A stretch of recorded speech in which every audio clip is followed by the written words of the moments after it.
Hi class, I wanted to spend a few minutes talking about the second wave of the feminist movement. Talk about some of the factors, some of the things that were going on in the world that kind of gave fuel to this. And we'll start with what many critics, many historians kind of cite as the most important thing, and that was World War II.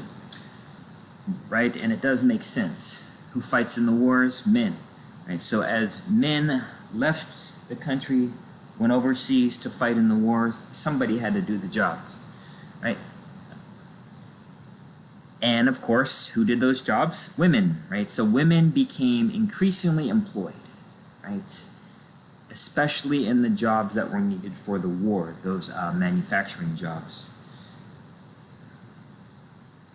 right? And of course, as women became more employed, this kind of gave more power to the labor unions and things like that. So during the 1940s, women were able to receive benefits, things like maternity leave, daycare, and counseling. Right? So the war kind of helped give power to women who were mainly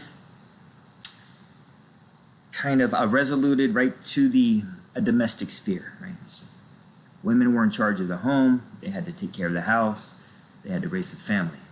But factors like the Second World War caused there to be a great change.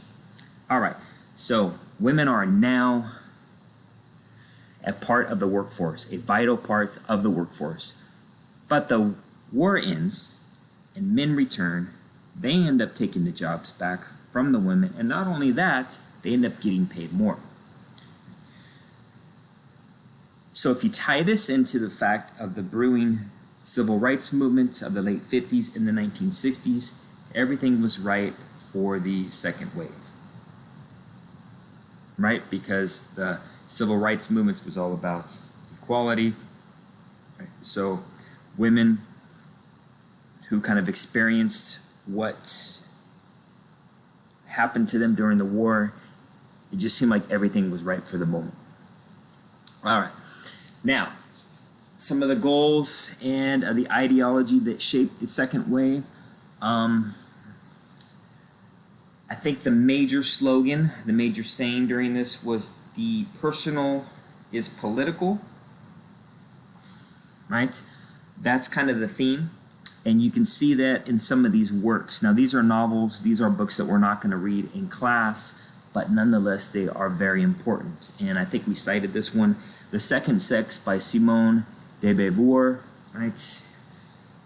And her famous quote is, "One is not born, but rather becomes a woman, not as a woman. One is not born, but rather becomes a woman."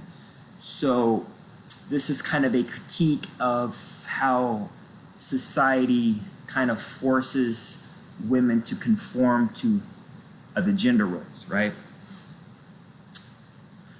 So that was a major point for her. And also in The Feminine Mystique by Frieden, that book, she critiques a domestic life. She argues that a domestic life has stifled women and their aspirations, right? So you can kind of think of life as two spheres, right? You have the domestic sphere and the public sphere. And for many years, males were in charge of the public sphere. They're the ones, they got to vote, they did the jobs, right? They're the ones that made the decisions in society, whereas women were regulated to the domestic sphere. Right? But as we've seen from the last slide, the events of World War II, right, kind of allowed the women to leave that sphere and now have a role in the public sphere. All right?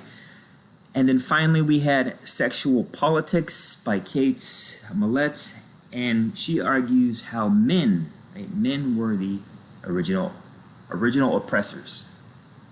All right. Some of the works that you will read. Some of the themes are going to be kind of science fiction, right? So women use the genre of science fiction to kind of help fashion their new society, right? What kind of utopia can we create? Okay, so both utopia and dystopia, the genre of science fiction, plays a vital role in the second waves, right? Their ideas of this new world.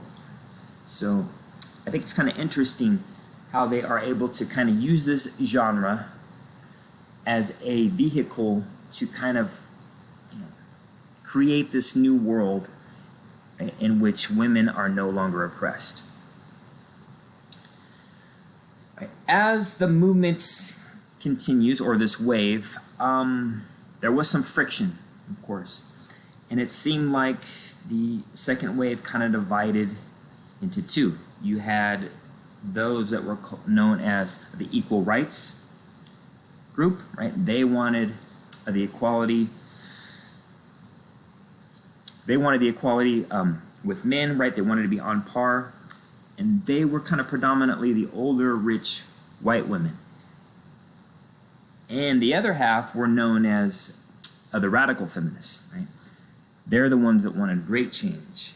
The patriarch, right? The males needed to be altered, and they were a very diverse group, right? They had old rich white women, young rich white women, minority groups, this and that. So it kind of reminds me of the civil rights movement, kind of the conflict between someone like a Booker T. Washington and maybe W.E. Du Bois, whereas a Washington, like, well, we'll just take baby steps, right? We'll just get what we can get.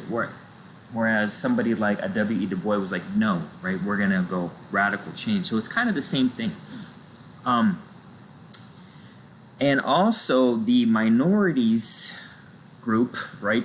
The minority women that were part of this movement also felt like they weren't receiving their fair share, right? So I think that kind of caused some of this a breakup to happen. And that's pretty much it. So thanks for listening.